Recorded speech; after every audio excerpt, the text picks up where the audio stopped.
오늘의 주요 뉴스입니다. 달을 향해 우주 유영을 하고 있는 달 탐사선 다누리가 지구에서 150만 킬로미터 떨어진 곳에서 달의 공전 모습을 촬영해 보내왔습니다. 다누리가 예정된 궤도 수정을 하며 항해를 성공적으로 하고 있고 우주 인터넷도 성공적으로 이루어진 것을 확인한 것입니다. 민간 우주 시대가 본격화하면서 우주 로켓 발사에 이산화탄소 배출량을 줄이는 아이디어들이 속출하고 있습니다. 기존 연료인 케로신을 바이오 연료로 바꾼 로켓과 함께 해머 던지기와 같은 방식으로 고속 원심력을 이용한 로켓 발사도 이뤄지고 있습니다. 레이저를 이용해 인간의 뼈와 흡사한 성분을 순식간에 만들어내는 기술을 국내 연구진이 개발했습니다. 기존의 기술보다 최대 60배 빠른 속도로 사람의 뼈 성분을 만들 수 있는 건데 크기와 성분을 원하는 대로 조절할 수 있습니다. 인공지능 기술을 이용해 질 좋은 감귤만 99%의 정확도로 골라내는 기술이 개발됐습니다. 1시간에 198만 장의 이미지를 분석하고 썩거나 흠집이 난 것, 병충해를 입은 것 등 17가지 문제점이 있는 감귤을 가려냅니다. 정기석 국가감염병 위기대응 자문위원장은 전국 감염 취약시설 입소자들의 동절기 코로나19 예방접종률이 6% 수준에 불과하다며 우려했습니다. 코로나19 사망자 3명 중 1명이 감염 취약시설에서 나오고 있으며 밀집 밀폐 공간의 특성상 연쇄 감염의 우려가 크다며 예방접종을 강력히 당부했습니다.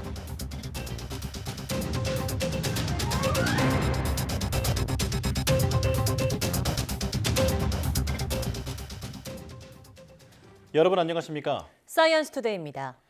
18세 이상 일반 성인을 대상으로 한 코로나19 개량 백신 접종이 본격적으로 시작됐습니다.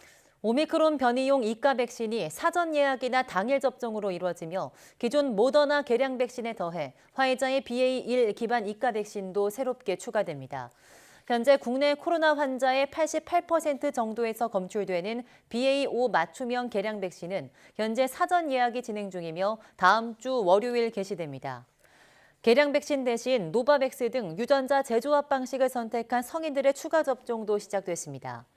방역당국은 오미크론 합의 변이들이 동시다발적으로 발생하고 있는 상황에서 겨울철 재유행에 대비하기 위해서는 백신 추가 접종이 매우 중요하다며 특히 고위험군의 적극적인 참여를 요청했습니다.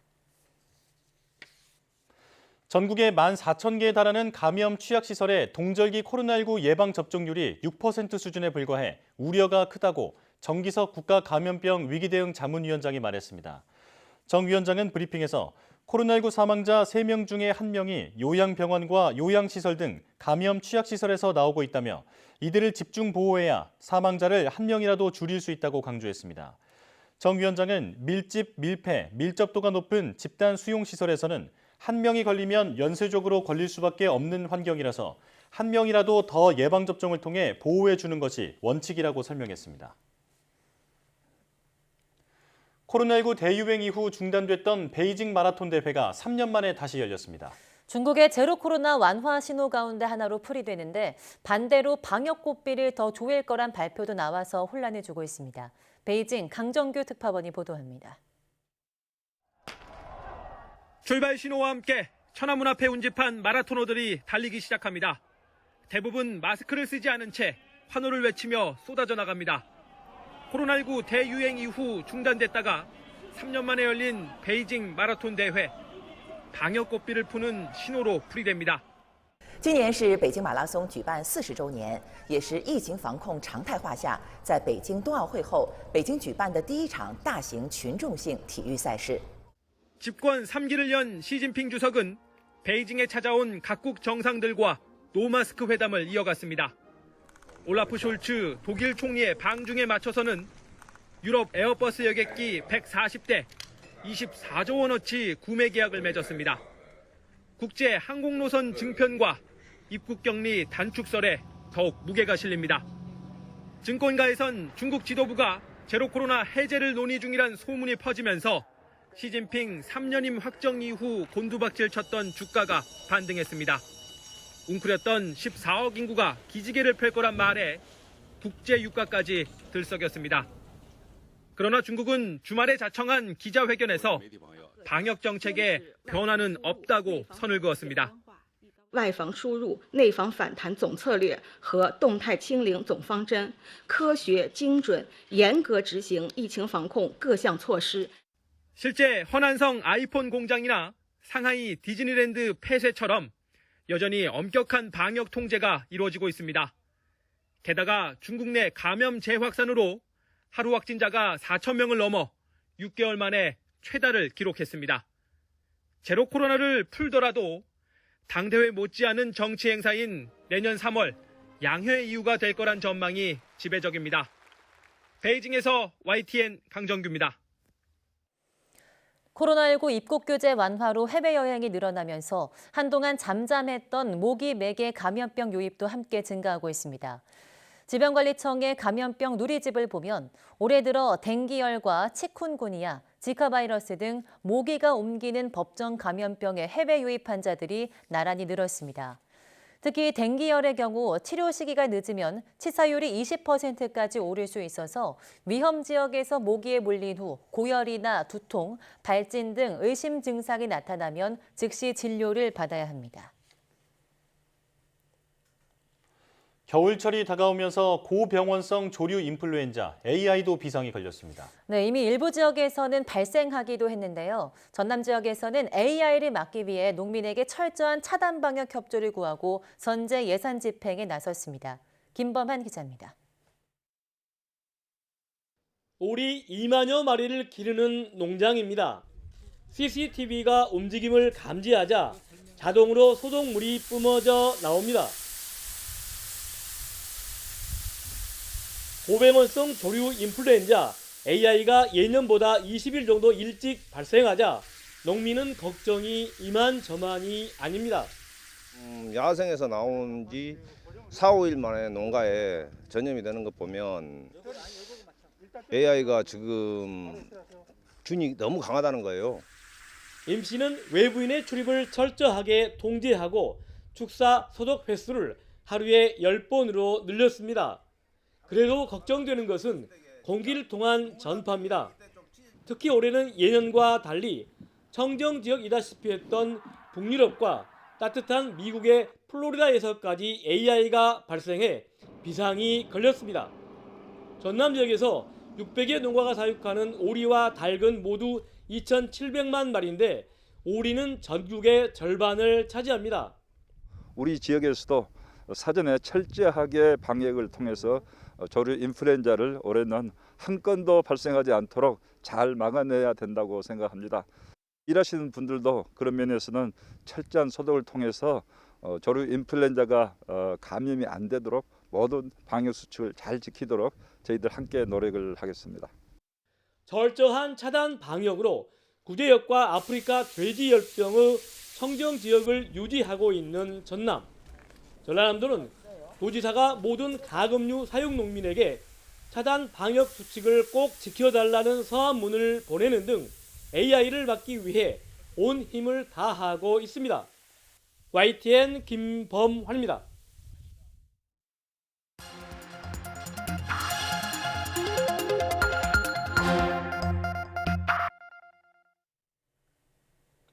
다양한 분야의 과학 이슈를 과학기자의 시각으로 집중 분석하는 사이언스 취재파의 시간입니다. 네, 양회영 기자와 함께하겠습니다. 어서 오세요. 안녕하세요.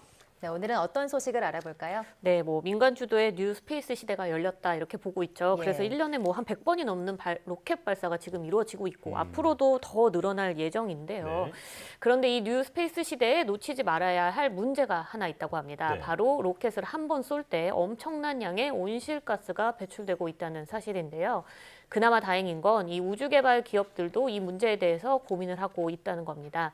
로켓에 이 친환경 연료를 사용하는 업체도 늘고 있고요. 또 엔진이 필요 없는 발사대를 개발하고 있기도 한데요. 오늘은 이와 관련해서 자세히 알아보겠습니다. 네, 사실 그동안 개발 성과나 탐사 성과에 가려져서 이런 로켓이 환경에 미치는 영향은 미처 생각을 해보지 못한 것 같은데요. 네. 로켓이 배출하는 대기 오염 물질이 얼마나 많길래 이런 문제가 떠오른 건가요? 네, 로켓이 한 번 발사할 때 상상 이상의 오염 물질이 오염물질이 배출이 되고 있었습니다.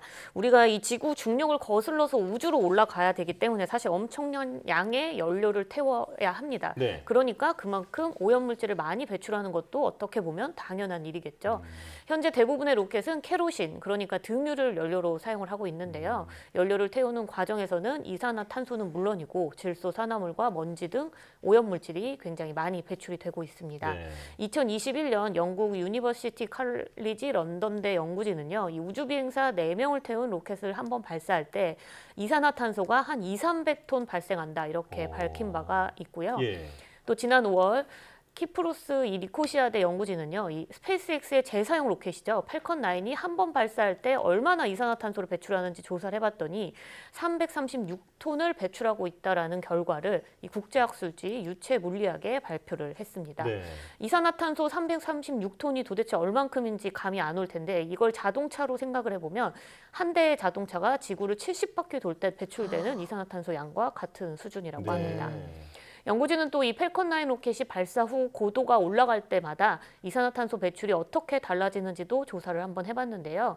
이 대기 밀도가 높은 고도 10km까지, 그러니까 대륙권까지는 로켓이 1km 상승할 때마다 로켓 주변 1세제곱킬로미터당 이산화탄소의 농도가 이 7%씩 증가했습니다. 네. 그런데 대기 밀도가 그보다 낮은 중간권까지 올라갔더니 고도가 1km씩 상승할 때마다 이산화탄소 농도는 26배로 늘어났었던 거예요.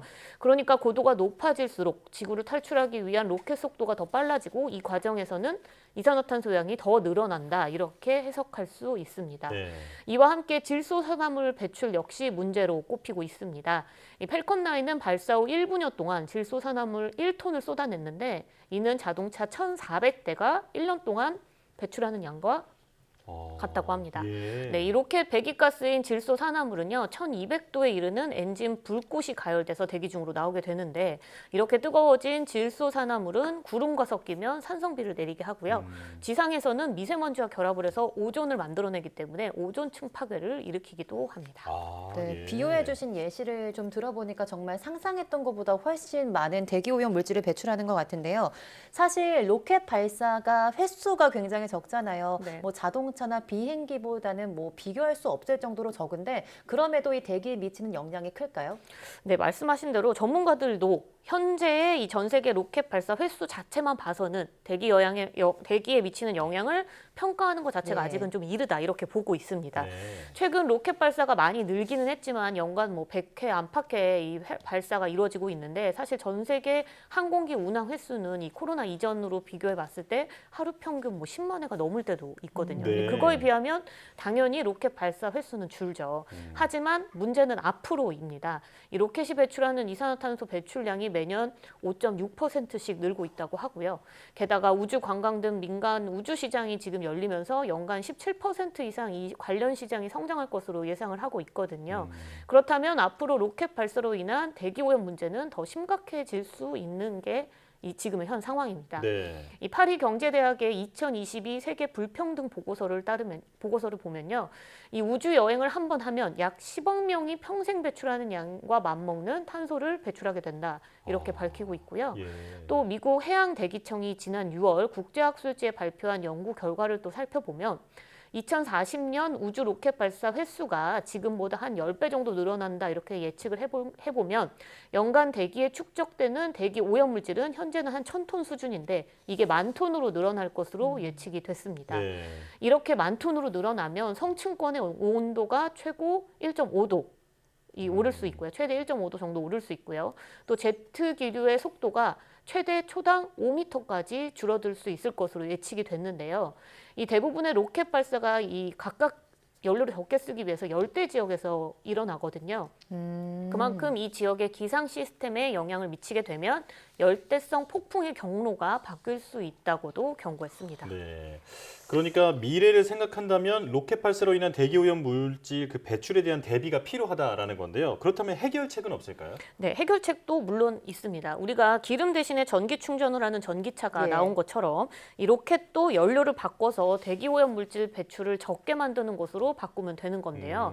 우선은 등유 대신 액체 수소를 사용할 수가 있습니다. 네. 이 액체 수소를 사용을 하면 탄소 배출이 없어질 수 있거든요. 네. 그래서 나사가 이 SLS 로켓에 액체 수소를 사용하고 있고 또 블루 오리진의 뉴 셰퍼트 로켓도 액체 수소를 현재 사용하고 있습니다. 이 문제는 폭발 가능성이 크고 액체 수소라는 걸 유지하려면 극저온을 유지해야 하는 까다로움이 있다는 게 좀 문제고요. 스페이스 X는 액체 수소 대신 메탄을 연료로 쓰는 로켓을 개발을 하고 있습니다. 이 메탄을 연료로 쓰게 되면 그을음이 거의 발생하지 않는다는 장점이 있는데요. 현재 화성 탐사 용이자 이 차세대 발사체로 쓰일 예정인 스타쉽에 이를 적용하고 있다고 합니다. 예. 이 바이오 연료 발사체 개발도 함께 이루어지고 있습니다. 이 스코틀랜드의 로켓 업체는 바이오 디젤의 부산물인 바이오 프로판을 연료로 쓰는 로켓 프라임을 현재 개발하고 있는데요. 영국 엑시터대와 공동 연구를 해본 결과 비슷한 크기의 화석연료 로켓보다 탄소 배출량을 최대 86% 줄일 수 있다고 예측값이 나왔다고 합니다.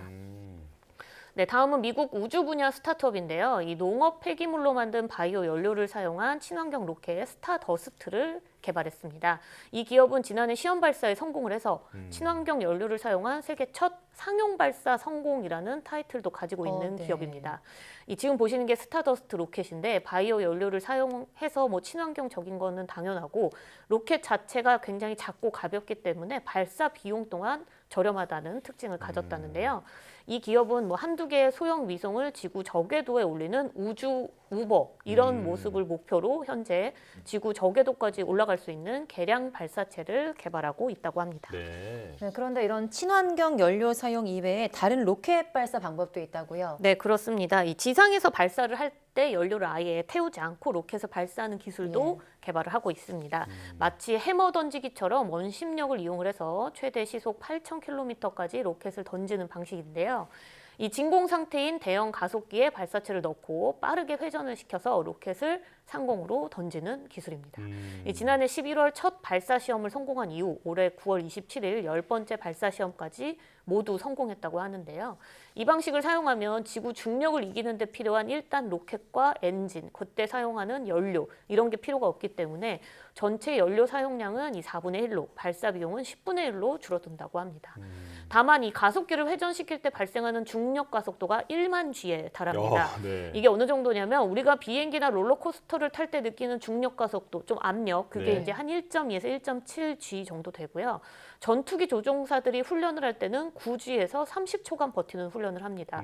그러니까 일반인의 경우는 뭐 3, 4G 정도의 중력 가속도만 느껴도 바로 기절을 한다고 하니까 지금의 이 가속기 방식의 로켓 발사는 유인 발사로는 활용을 할 수가 없고요. 네. 대신에 인공위성이나 이 화물 발사용 무인 로켓 발사에 사용이 될 전망입니다. 이 기업은 2026년까지는 이 소형 위성을 지구 저궤도 1000km 높이에 올리는 것을 목표로 현재 개발을 진행하고 있습니다. 네. 모든 과학 분야는 이 기술이 지속 가능해야 더 발전할 수 있는 거니까 친환경 로켓이 얼른 상용화가 되기를 기대하겠습니다. 자, 사이언스 취재파의 양효영 기자와 함께했습니다. 고맙습니다.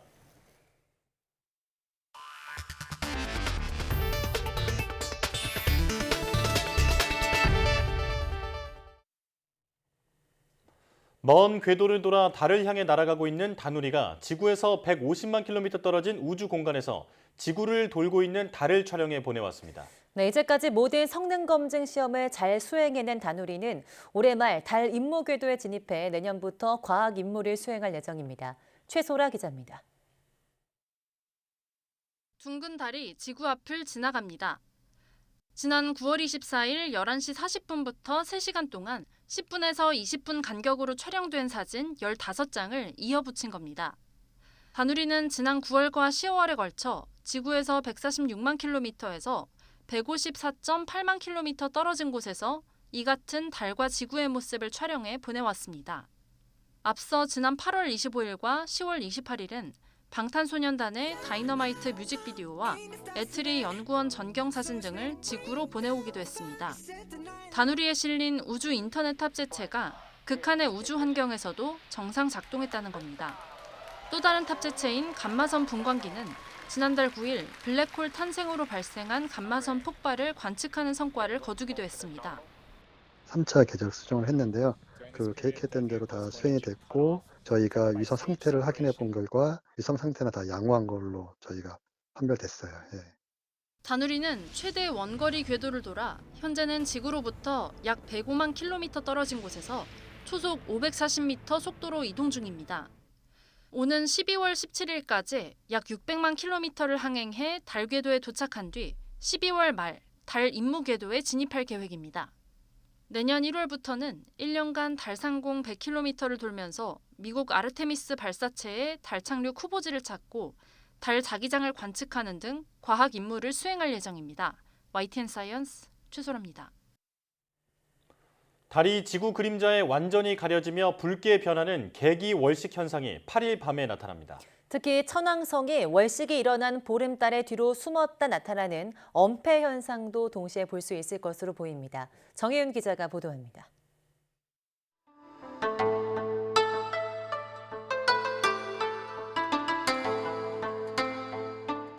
환하게 떠오른 보름달의 한 귀퉁이가 어둡게 변합니다.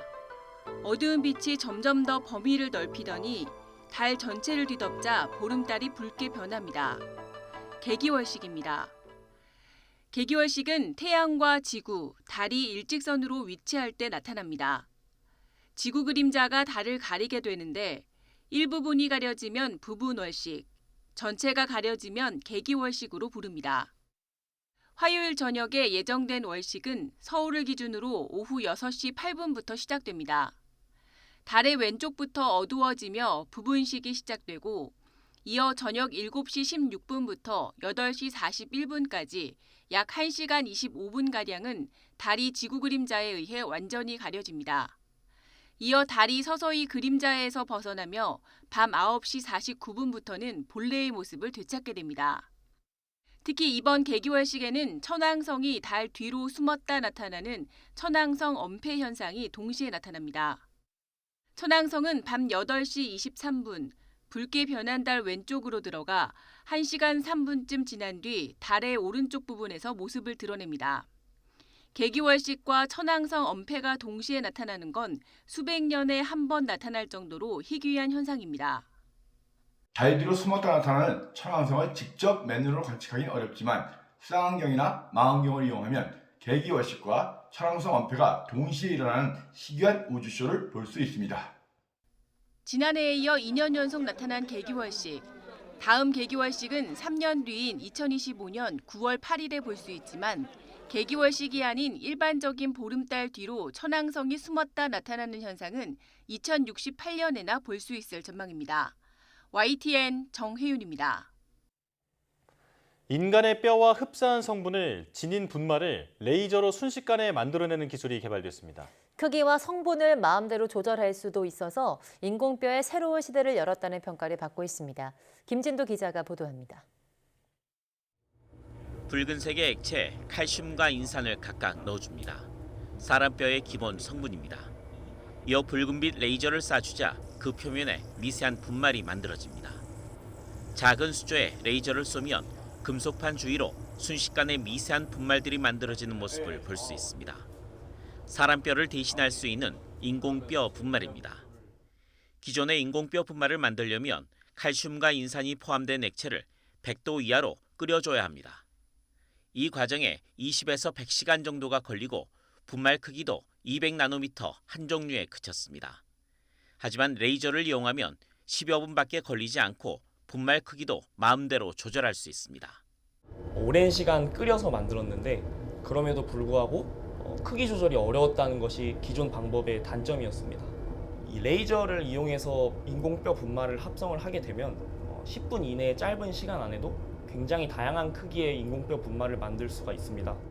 특히 이 기술은 뼈 성분에 마그네슘이나 아연 같은 금속 이온을 넣어줄 수도 있습니다.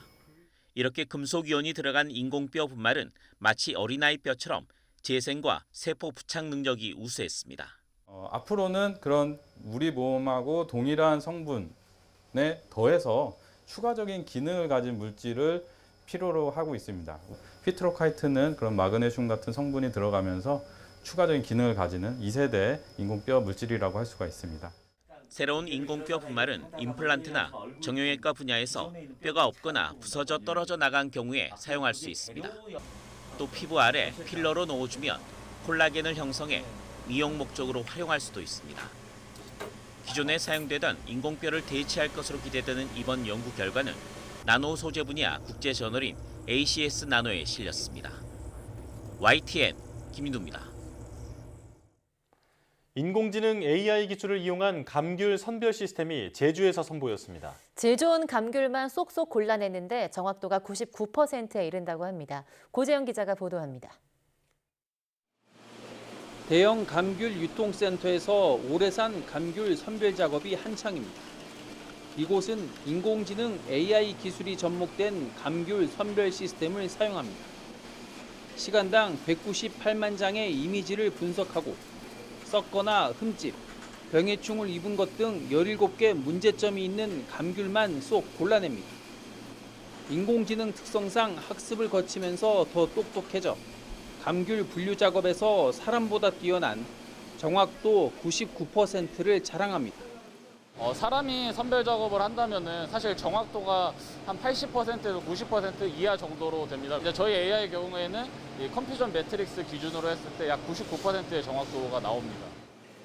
또 한 개 라인마다 시간당 감귤 33,000개를 선별할 수 있어서 사람 8명이 하던 일이 이제는 2명이면 충분합니다. 1년 가까이 인공지능 감귤 선별 시스템을 시범으로 써본 농협 측은 일손도 줄여주고 무엇보다 소비자가 외면하는 저품질 감귤을 정확하게 골라내 상품성을 높여준다며 만족스러워합니다. AI 기계를 설치해서 작업을 하다 보니까 인력도 많이 이제 절감이 되고요. 또 상품성을 확보하는 데도 큰 도움이 되고 있습니다. 뛰어난 능력을 자랑하는 인공지능 선별 시스템 개발에는 한국농업기술진흥원의 지원이 있었습니다. 시장에 안정적으로 진출할 때까지 필요한 기술 개발뿐만이 아니라 판로 확보까지 저희가 필요한 부분들을 지원할 계획을 가지고 있습니다. 진흥원 측은 인공지능 선별 시스템의 정밀도를 높여 오는 2025년까지 제주 지역 농가와 농산물 유통센터 등 20여 곳에 보급할 계획입니다. YTN 고재영입니다. 인류가 당면한 최대 위기인 기후변화를 해결하기 위한 제27차 유엔 기후변화 협약 당사국 회의가 현지 시간 6일 이집트에서 개막했습니다. 네, 지난해 영국 글래스고 총회에서 내놓은 대책들이 제대로 이행되지 못하고 있다는 평가 속에 올해는 처음으로 기후변화로 피해를 입은 개발도상국들에 대한 보상 문제가 정식 의제로 논의됩니다. 이동환 기자입니다.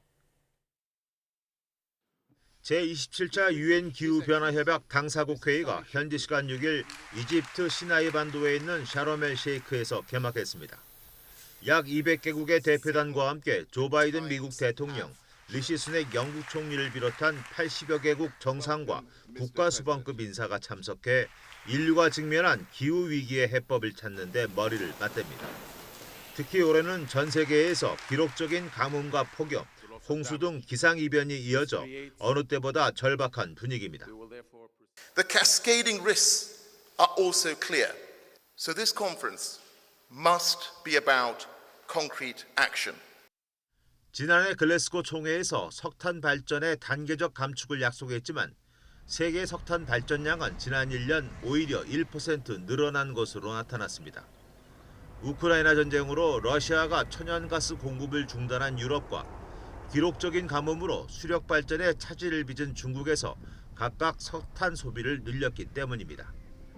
총회 개막 전 안토니우 구테우스 유엔 사무총장은 지금의 정책으론 기후 위기를 극복할 수 없다며 보다 과감한 조치를 요구했습니다.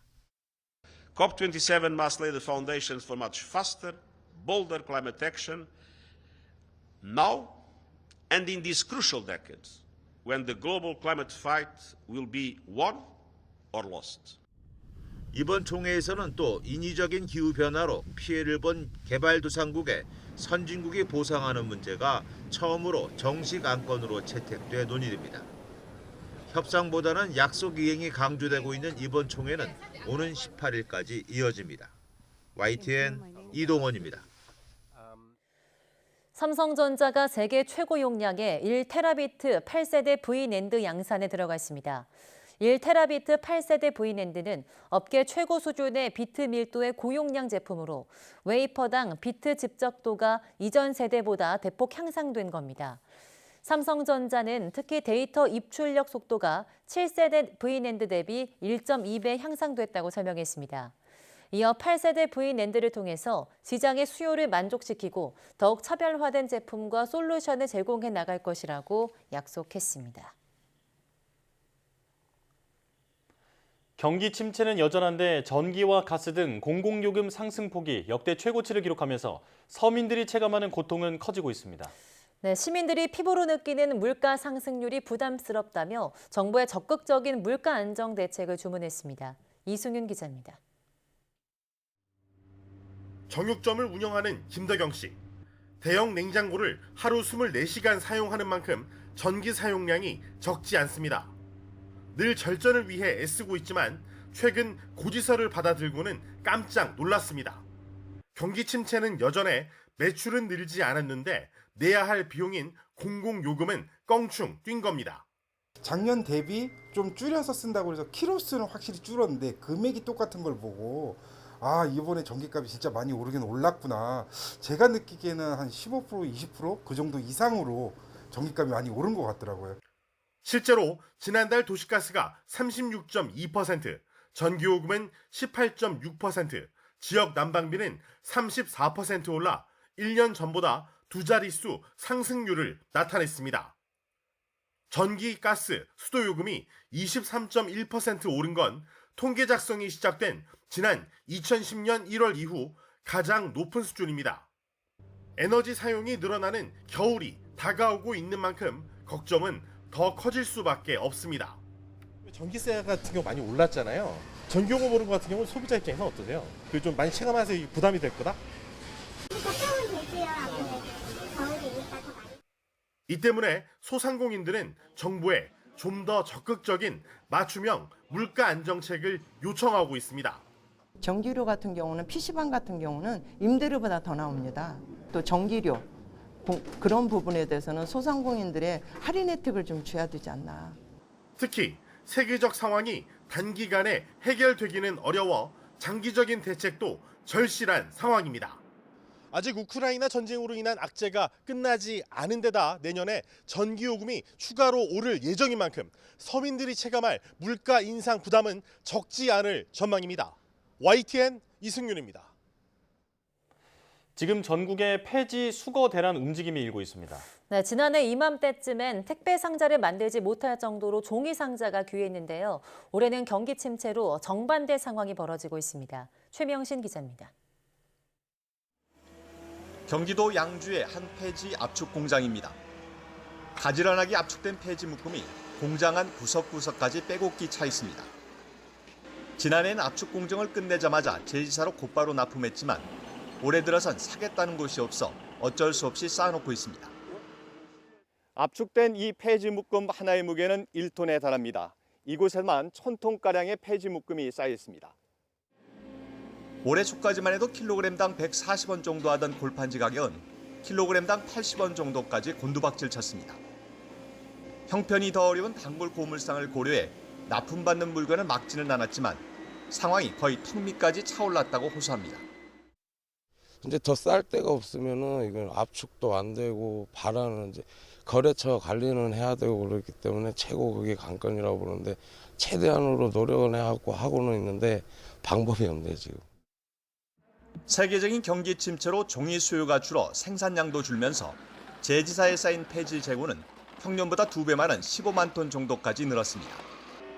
제지사에 폐지를 공급하는 압축상도 6만 톤가량 재고가 쌓여 있습니다. 폐지 수거 대란 움직임이 일자 정부는 제지사가 폐지를 선매입할 경우 정부 비축시설에 무료로 보관해주고 운송비도 지원하는 등 대책 마련에 나섰습니다. 이런 상황이 계속 지속이 되면 아파트 같은 데서 이제 폐지 수거를 거부하는 사태도 발생할 수 있기 때문에 상황을 계속 지켜보고 있고요. 추가로 수요 조사를 해서 비축이 더 필요하다고 하면은 비축약을 늘릴 계획도 있습니다. 하지만 정부 비축시설은 전국 6개 지역에 3만 5천 톤 규모에 불과한 실정입니다. 이에 따라 환경부는 업체의 폐지 수거가 어려워지면 지자체 중심의 수거 체계로 전환할 수 있도록 지자체별로 대응 계획을 마련해 줄 것을 요청했습니다. YTN 최명신입니다.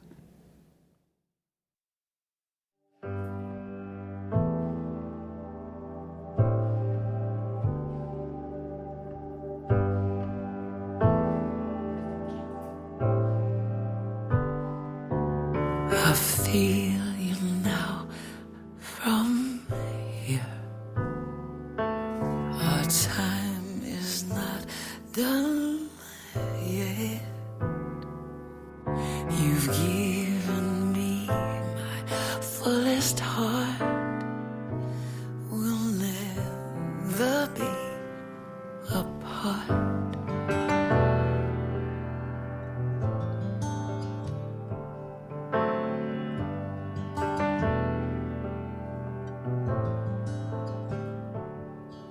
I'm breathing through you.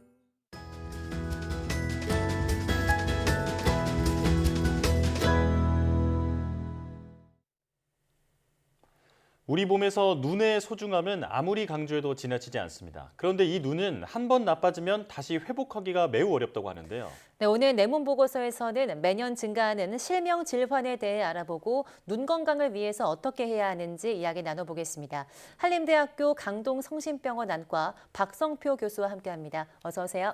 안녕하세요. 네, 나와주셔서 고맙습니다.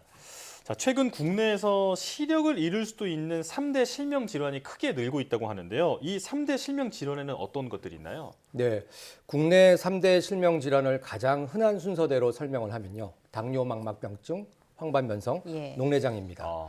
대표적인 당뇨 합병증인 당뇨 망막병증은 고혈당에 노출된 망막 모세혈관이 손상되면서 망막 혈관이 막히거나 터져서 눈 속에 피가 나거나 망막 중심부인 황반이 붓는 질환입니다.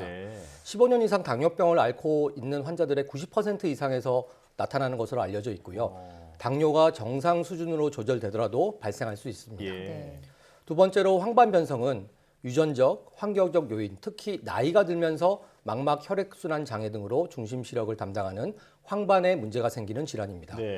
전 세계적으로 실명 원인의 한 3위 정도가 해당된다고 하는데요. 인구의 고령화가 진행되고 생활 습관이 서구화로 바뀌면서 최근 몇 년간 황반변성이 특히 습성 황반변성의 유병률이 빠르게 증가하고 있습니다. 그래서 국내에서도 조만간 황반변성이 실명을 유발하는 가장 흔한 질환이 될 수 있습니다. 세 번째로 소리 없는 시력 도둑이라고 불리는 녹내장은 안압 상승이나 혈액순환 장애 등으로 시신경이 손상되어서 비가역적인 시력 손실 및 시야 장애가 유발되는 질환입니다.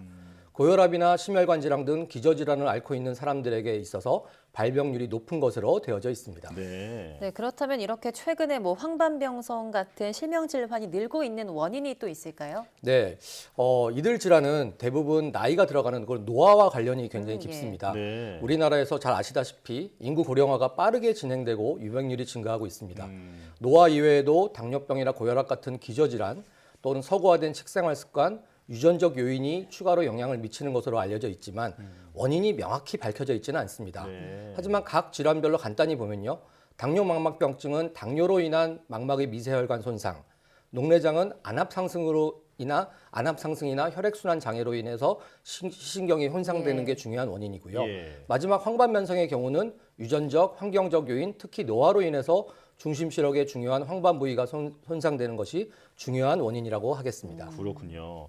자, 그렇다면 이들 실명 질환의 치료는 어떻게 이루어지는지 궁금합니다. 네, 이런 당뇨 망막병증부터 말씀을 드리면 제일 중요한 건 내과적으로 철저한 혈당 관리가 제일 중요합니다. 근데 이제 당뇨 망막병증의 눈 증상이 나타난 경우에는 레이저 광응고술이나 유리체 절제술이라는 수술을 통해서 치료를 하게 되고요. 망막에 부종이 발생한 경우에는 안군의 항체 주사를 시행하여 치료하는 경우도 있습니다. 그리고 녹내장은 안압 하강제라는 안약으로 조절을 하게 되는데요. 안약으로 안압이 조절이 어렵고 시신경 손상이 진행될 경우에는 수술적으로 치료를 하게 됩니다. 황반변성 중에서 신생혈관이 동반된 습성 황반변성인 경우에는 혈관 내피세포 성장 인자라는 게 있습니다. 이것을 억제하는 치료제를 안구에 직접 투여하는 항체 주사로 주로 치료를 하게 되고요. 네. 국내에도 이미 다양한 치료제들이 나와 있고 의료보험 적용도 되고 있고요. 주사 간격을 늘려서 편의성을 높인 새로운 치료제들도 계속 지금 개발되고 있습니다. 이런 해당 치료를 통해서 꾸준히 관리한다면 질병의 진행을 상당히 늦출 수 있습니다. 중요한 점은 이런 다양한 치료는 병의 진행을 막아서 시력을 유지하고 실명을 막는 치료들일 뿐 이런 치료를 통해 발병 이전의 상태로 돌아가기는 굉장히 어렵습니다. 따라서 시력이 좋을 때 조기 발견해서 치료를 시작해야 좋은 치료 결과를 기대할 수 있습니다. 이게 실명에 이를 수 있는 질환이다 보니까 초기에 발견하고 또 치료하는 것도 굉장히 중요할 것 같은데요. 이런 질환에 걸리면 어떤 증상이 또 나타날까요? 네, 당뇨망막병증 같은 그런 경우에는 눈 속에 일단 피가 납니다. 출혈이 발생해서 검은 안개와 같은 그런 비문증이 보일 수가 있고요. 녹내장의 경우는 주변 시야가 좁아지는 것이 대표적인 증상이고 황반변성의 경우에는 물체가 휘어져 보인다거나 중심에 암점이 나타나는 것이 대표적입니다. 하지만 이런 대표적인 증상들은 발병 초기에는 뚜렷하게 나타나지 않습니다. 대부분 병이 많이 진행된 경우에 나타나기 때문에 이런 특징적인 증상 없이 단지 약간 시력이 좀 떨어졌다, 감소하는 게 느끼게 되는데 이런 비특이적으로 시력이 약간 감소한 경우에는 환자분들이 일반적으로 나이가 들어서 그렇구나라는 노안으로 오해를 하시고 그냥 내버려두는 경우가 많아서 굉장히 안타깝습니다. 네, 이게 시력 손상이라는 건 비가역적이니까, 그러니까 한마디로 다시 회복이 안 되는 거니까 빨리 발견해서 치료를 받는 게 중요할 텐데요. 그렇다면 초기에 발견 혹은 자가 진단할 수 있는 방법이 있다면 좀 알려주시죠. 네, 맞습니다. 외래에서 진료를 하다 보면 많은 환자들이 병이 상당히 진행된 후에야 찾아오시는 경우를 정말 많이 보게 되는데요. 초기 증상이 거의 없을 뿐 아니라 증상이 나타나더라도 노안으로 치부하고 적극적인 검진이나 치료를 임하지 않기 때문인데요. 문제는 앞서 말씀드린 것처럼 이미 증상이 나타난 시점에는 질병이 상당히 진행된 상태이기 때문에 치료가 어렵거나 치료를 받더라도 그 효과가 미미할 수 있다는 것입니다. 간단한 시력 검사지나 암슬러 격자 등을 통해서 자가 검진을 할 수도 있지만 증상이 미미하기에 초기 자가 진단은 거의 불가능에 가깝다라고 보시면 되고요. 따라서 정확한 진단을 위해서는 만 50세 이상 또는 그 미만의 나이라도 당뇨나 고혈압이 있는 경우에는 가까운 안과 병원을 방문하셔서 정기적으로 눈 검진을 받는 것이 가장 좋습니다. 또 안과에서 조기 진단을 위해 간편하고 큰 부담 없이 할 수 있는 대표적인 검사가 바로 안저 검사입니다. 일반적인 시력 검사는 굉장히 많이 들어봤고 많이 해봤는데요. 안저 검사는 조금 생소한 것 같거든요. 어떤 검사입니까? 네, 그 안저 검사는 손쉽게 눈 질환 유무를 확인할 수 있는 대표적인 안과 기본 정밀 검사 중 하나입니다. 시력의 중요한 기능을 담당하는 카메라 필름에 해당하는 망막 혈관, 황반, 시신경 유두 등을 한 번에 검사할 수 있어 굉장히 효과적이고요. 카메라를 이용해서 사진을 찍듯이 인체의 무해한 파장의 빛으로 동공을 통해서 눈 안쪽 구조물들을 확인하는 그런 방식인데요. 아까 말씀드렸던 이런 3대 실명 질환인 당뇨망막병증, 황반변성, 녹내장을 가장 빠르고 안전하게 진단하는 검사 방법 중 하나입니다. 그렇군요. 안저 검사, 이름처럼 이제 눈 너머에 있는 조직들까지 검사를 하는 그 방법인데요. 이 검사는 어디서 어떻게 받을 수 있습니까? 네, 우선 전체 전국에 약 2,500개가 되는 그런 안과 병원에서 안저 검사를 할 수 있습니다. 따라서 직장이나 거주지 근처에 가까운 안과 병원에 내원해서 검사를 하시게 되면 되는데요. 검사 전에 특별히 준비해야 될 건 없습니다. 그냥 안저 검사를 진행할 때는 안군의 더 넓은 범위를 촬영하기 위해 동공을 확대하는 산동제라는 것을 투여해서 검사를 진행하기도 하는데요. 최근에는 이런 저만제 투여 없는 무산동 안저 검사가 일반화되어 있기 때문에 산동제 없이도 충분히 검사할 수 있습니다. 또 검사 시간은 굉장히 1분 이내로 짧습니다. 또 비침습적으로 진행되기 때문에 통증이나 감염 등의 부작용의 우려가 없고요. 빠르고 간편하게 받으실 수가 있습니다. 또한 마스크를 벗지 않고 촬영이 가능한 그런 가장 큰 장점 때문에 요즘과 같은 코로나 시대에도 안전하게 시행할 수가 있습니다. 또 이런 비용도 많이 걱정을 하실 분들이 있으실 텐데요. 안전검사는 건강보험 혜택을 받을 수가 있어서 비용적으로도 크게 문제가 되지 않습니다. 그렇군요. 네, 검사도 간편하고 건강보험 혜택까지 받을 수 있다니까 정말 이 눈을 지키기에는 최선의 방법이 아닐까 싶은데요. 마지막으로 실명질환 예방법도 설명해 주시죠. 네, 대표적인 실명 질환들이 이런 나이를 드심에 따른 노화와 관련이 있다 보니까요. 예. 모든 질환을 완전히 예방하기는 어렵습니다. 예. 현실적으로 가장 좋은 예방법은 조기 진단과 조기 치료입니다. 네. 앞서 계속 말씀드린 바와 같이 증상이 발생하고 안과를 방문하면 치료 시기를 놓치는 경우가 많습니다. 사람의 몸이 1000냥이면 눈이 900냥이라는 그런 속담이 있듯이 눈은 사람의 신체 중에서 가장 중요한 기관 중 하나입니다. 그래서 특히 당뇨를 앓고 계신 분들이나 녹내장 또는 황반 변성의 가족력이 있는 분들은 현재 증상이 없더라도 안저검사를 1년에 한 번 정도는 받으시는 게 좋고요. 50세 이상의 성인도 눈에 다른 문제가 없다 하더라도 정기적인 안저검사를 받으시기를 다시 한번 강조드립니다. 네. 이렇듯 안저검사가 중요하기 때문에 우리 대한안과학회와 한국망막학회에서는 안저검사를 독려하기 위한 그런 캠페인과 대국민 교육을 꾸준하게 시행하고 있고요.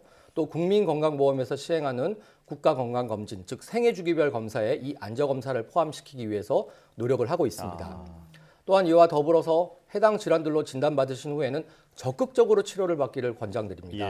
왜냐하면 이런 질환이 만성이고 또 계속 진행을 하는 진행성 질환인 만큼 적절한 치료를 받지 않으시면 결국 실명에 이를 수 있는 치명적인 질환들이기 때문이고요.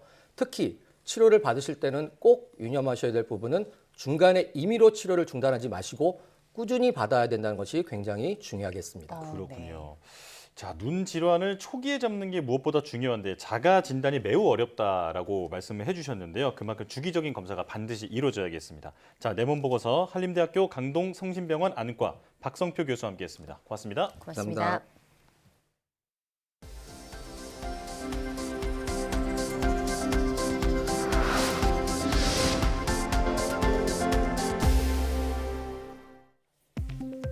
박테리아가 바이러스의 공격에 대응해 자신의 면역 체계를 회복하는 원리가 밝혀졌습니다. 박현호 중앙대 교수팀은 박테리아가 자신의 면역 체계를 공격하는 바이러스의 유전자를 조절해 더는 공격을 하지 못하도록 하는 기전을 알아냈다고 밝혔습니다. 연구팀은 박테리아가 ACA 단백질을 만들고 바이러스의 특정 유전자에 결합시켜 바이러스가 박테리아를 공격하기 위해 사용하는 단백질이 더는 만들어지지 못하도록 한다고 설명했습니다. 또 한 크리스퍼 단백질과 ACA 단백질은 유전자 가위 기술과 관련된 단백질이라며 이번 기술이 인간 유전자 치료 기술 발전에 응용될 수 있다고 전망했습니다. 하반신 마비 장애인을 위해 착용자의 의도에 따라 보조적인 힘을 제공하는 전동형 외골격 로봇 등이 올해 국가연구개발 우수성과 100선으로 선정됐습니다. 이번에 선정된 성과에는 무동력 방식으로 넓은 지역에 분산할 수 있는 전자소자와 저온 공정을 사용해 개발한 세계 최고 성능의 페로브스카이트 태양전지 등이 포함됐습니다. 과학기술정보통신부는 매년 우수성과 100선을 선정해 과기정통부 장관 인증서와 현판을 수여하고 선정된 연구자의 국가연구개발 성과평가, 유공포상 후보자 추천 등의 혜택을 제공하고 있습니다. 대한민국 엔지니어상 11월 수상자에 권경민 LG전자 연구위원과 우인근 저스템 부장이 선정됐습니다. 권 연구위원은 세계 최고 수준의 전기식 히트펌프를 개발해 난방 성능을 30% 개선하고 에너지를 최대 20% 절감한 성과를 인정받았습니다. 우 부장은 세계 최초로 기류 제어를 통한 반도체 소자 습도 제어 장치를 개발해 반도체 소자의 불량을 방지한 공로를 인정받았습니다. 과학기술정보통신부는 산업 현장의 기술 혁신을 장려하기 위해 매달 대기업과 중소기업 엔지니어를 1명씩 선정해 장관상과 상금 500만 원을 수여하고 있습니다. 한국여성과학기술인 육성재단 신임 이사장에 문혜리 덕성여대 교수가 임명됐습니다. 문혜리 이사장은 서울대 약학대학을 졸업했으며 미 아이오와 주립대에서 생화학 석박사를 취득했고 한국연구재단 국책연구본부장, 한국여성과학기술단체 총연합회 부회장, 대한약학회 회장 등을 역임했습니다. 한국여성과학기술인 육성재단 신임 이사장의 임기는 임명일로부터 3년입니다.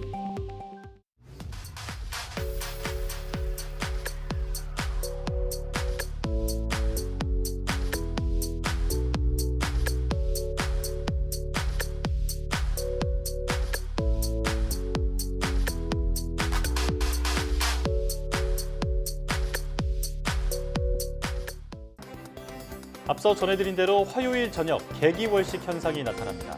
서울 기준으로 저녁 6시 8분에 부분 월식이 시작되고 7시 16분부터 약 1시간 반 동안 달이 지구 그림자에 완전히 가려진 뒤 서서히 다시 모습을 드러내게 됩니다. 네, 동시에 천왕성이 달 뒤에 숨어다 나타나는 엄폐 현상도 일어나는데요.